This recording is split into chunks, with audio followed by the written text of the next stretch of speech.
Ahoy Pokemon fans, Raidpire here, and today I thought it would be a fun idea to make a video about my favorite human character in the Pokemon series, Brendan. I decided to make August 3rd Brendan Appreciation Day because in my mind, he's the GOAT of all the Pokemon characters, and would share the day with another GOAT, the birthday of Tom Brady. I mean, any day is as good as any, right? So let's talk about Brendan.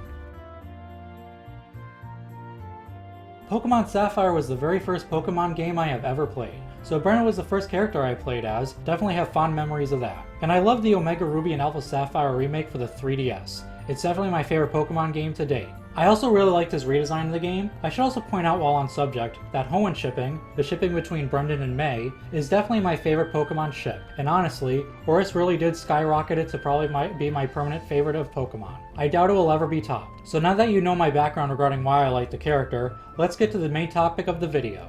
I would like to share my thoughts on what if Brendan was in the Pokemon Advanced Generation anime. Please keep in mind that this video is completely fanon, so please don't take this too seriously. But feel free to leave your own thoughts on how you would have liked to see Brendan in the anime in the comments section below.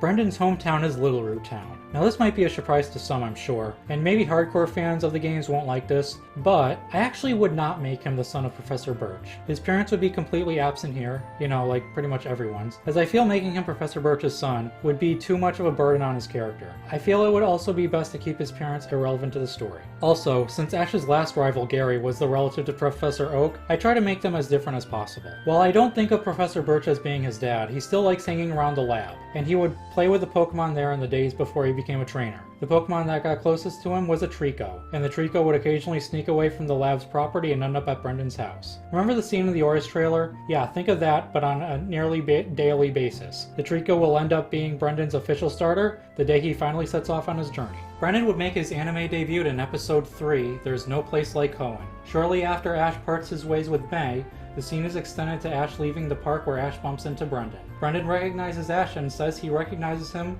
from his battle against Harrison. Since Harrison is a fellow Littleroot resident, Brendan mentions he was cheering for Harrison, much to Ash's dismay. So, if you remember in the episode where Max later mentions the same thing, this tidbit would basically sort of set it up as a gag throughout the episode, with Ash getting disappointed that he's only recognizes for his loss. The interaction is relatively short, and as Ash is on his way to the Pelipper gym, Brendan tells Ash he's sure to meet him again, as he too will be after gym badges. The next time Brendan appears will be in Rustboro City, and the episode, Gonna Rule the School. While Ash dressed up in the tourist outfit, Brendan will appear after the gang feels embarrassed about Ash wearing all that, only to see Brendan also overly dressed in all of the Rustboro's tourist getup. Brendan and Ash share a laugh, establishing that they get along well. This is when it's revealed that May and Max know Brendan, explaining that Brendan liked to ride into Petalburg to see the gym, despite not being old enough to challenge it. And, with Norman's permission and supervision, he would be allowed inside the greenhouse to check out the Slackoth, Vigoroth, and Slacking line.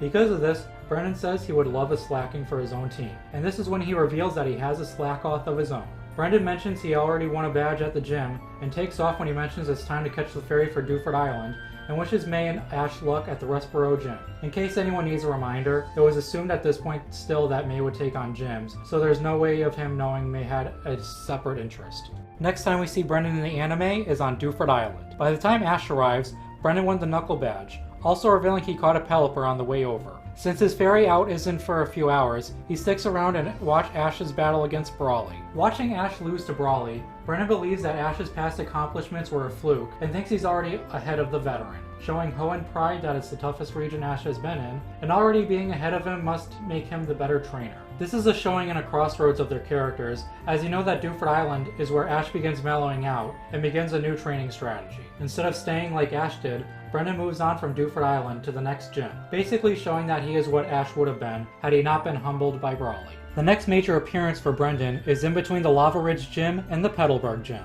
after Ash catches Torkoal. Brendan challenges Ash to a full battle, but Ash mentions that he only has 5 Pokemon, which Brendan laughs at, saying he can't believe after all this time, Ash only has 5 Pokemon, but agrees to a 5-on-5. Brendan's team consists of Sceptile, Vigoroth, Pelipper, Vaporeon, and Zigzagoon. Brendan has complete control of this battle, and one thing that gives him an advantage was having watched Ash's battles before and has a good understanding to his strategy. During the battle, Brendan's Vigoroth evolves into Slacking. Slacking then proceeds to knock out Ash's final 2 Pokemon, Grovyle and Pikachu. Brendan, winning convincingly at a score of 5-1, trash talks Ash, saying he should have challenged with something better than a Pikachu. That's right, Brendan has just badmouthed Pikachu. The loss to Slacking, though, gets in Ash's head in his battle against Norman's own Slacking, but that battle pretty much plays the same, but it's something to add to that battle. My next idea for Brendan is during the Aqua Magma arc. You know how Ash and the gang were captured by Team Magma and begrudgingly helped them out? Well, Brendan's the same way, but for Team Aqua, since he hates Team Magma more for their constant raids around Littleroot Town. He is not happy to see Ash and the gang seemingly helping out Team Magma. When asked about the same for Team Aqua, Brendan replies he's only there to stop Team Magma. At the conclusion of this arc, Brendan mentions he already has 8 badges and is looking forward to beating Ash again at the Evergrande Conference. Eventually, Brendan and Ash will have their rivalry climax at the Evergrande Conference, or unofficially known as the Hoenn Pokemon League. Brendan and Ash will be in the quarterfinals or top 8. Also, to note, while Ash's Sceptile was only a Grovyle at this point in the canon, in this alternate timeline, it will have evolved into Sceptile by this point. The battle will go as follows. Brendan's Zigzagoon will knock out Ash's Corphish, giving Brendan a 1-0 lead. Ash's Swellow will knock out Zigzagoon, tying the score at 1. Brendan's Pelipper will then knock out Ash's Torkoal, giving Brendan the lead back at 2-1. Ash's Glalie will knock out Brendan's Pelipper, tying the score at 2. Brendan's Vaporeon will then knock out Ash's Swellow, giving Brendan the 3-2 lead. Brendan's Sceptile will then knock out Ash's Glalie, thanks to its speed, giving Brendan a 4-2 lead. Ash's Sceptile will then knock out Brendan's Vaporeon, making it 4-3 Brendan. Thanks to Irontail, Ash's Pikachu will then knock out Brendan's Marowak, and will tie up the score at 4. Pikachu will then get its revenge on Brendan's Slacking. Brendan will be shocked by this, pun intended. For any One Piece fans out there who remembers Eneru's reaction to Luffy's resistance to electricity, imagine that face on Brendan, and you get the idea. It's an incredible victory for Pikachu, but before Brendan calls out Sceptile, Pikachu faints, and the score is tied at 5.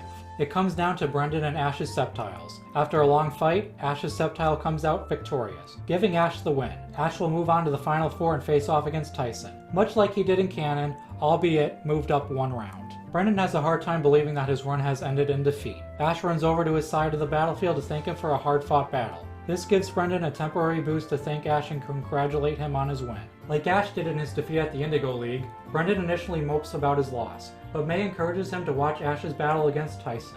After the battle, Brendan congrats Ash on making it as far as he did, and decides to then head home to Littleroot Town. Brendan has a brief stint in Kanto. We now head to the Battle Frontier season, and Brendan has a brief stint in Kanto. When May decides to head on over, Brendan decides to do as well. While there, he encounters Drew, May's contest rival, and decides to try and avenge May's Hoenn Grand Festival loss by beating Drew in a Pokemon contest. However, Brendan is in way over his head, and Drew easily defeats him in the contest battle. This has Brendan take a step back to realize he shouldn't be so hasty and rushing into things. He decides to then go back home to Hoenn.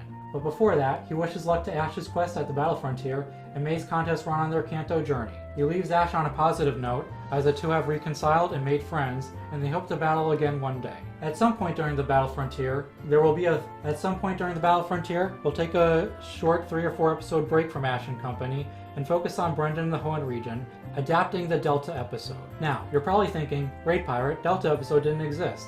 How can this happen during the Advance series? In which I reply, well, since this is an alternate timeline anyway, let's pretend the Delta episode existed in Pokemon Ruby and Sapphire. The fun of this is to add on anyway. So yes, congrats on your Rayquaza capture, Brendan. Think that was the last time we saw Brendan? Nope, got one more treat. If you watched my Kenny video, you know I expanded a bit on the Wallace Cup. Brendan will accompany May, revealing he joined up with her while on a journey in Johto, and is there to cheer her on. While May is mingling with Dawn and Zoe, Brendan meets Dawn's rival Kenny, who is May's first battle round opponent. Kenny, knowing he's at a big disadvantage going up against an experienced coordinator like May, wants to do well after previously losing to Dawn back in Floroma, tries to get an advantage and see if Brendan can give him insight on May's Pokemon. Brendan talks about Beautifly, leading Kenny to believe May will use it for their battle, and uses his loss against Jesse's Dustox to come up with a strategy. Unfortunately for Kenny, May uses Venusaur and easily defeats his Prinplup. Afterwards, Kenny asks Brendan why he lied about what Pokemon May would use, but Brendan mentions that he only told Kenny what Pokemon May had, not who she would use, pointing out that he didn't know what Pokemon she would use anyway. Brendan is disappointed that May loses in the Wallace Cup final, but still gives her encouragement that she did well. Brendan says goodbye to Ash, Brock, and Dawn, as he returns to Johto with May to continue on their adventure over there. So like May, Brendan's last appearance was the Wallace Cup, but in this fan-made alternate timeline, he would get one more nod, and it would come from a mention by Sawyer in the XY series. Sawyer would mention Brendan as he meets Ash, and similar to how Brendan mentioned Harrison when he met Ash and watched their battle, Sawyer would mention that he watched the battle between Ash and Brendan all the way back in the Evergrande Conference. Finally, some continuity in the XY series. You're welcome. So Brendan's character starts off as a fun trainer to a bit of an arrogant streak before mellowing out after losses to Ash and Drew. But I can tell you he will definitely be the future champion of Hoenn one day. Watch out, Steven Stone. So that does it for my Brendan in the Pokemon anime idea. I hope you enjoyed it. Let me know your thoughts in the comments, as well as your own Brendan in the anime ideas. I would also like to give a quick shout out to my friends who have helped me roleplay this verse for years and helped me give me ideas for this. I'd also like to give a shout out to Poke Relax for putting Brendan in a series of his own videos. I think we definitely have different portrayals of the character, but it's still fun watching your own, especially with his bond with Team Hoenn. If you like the video, please remember to like the video, subscribe if you're new to the channel, and maybe check out my other social media as well. I hope to make another video again soon. But until then, have a good one, and I will see you next time.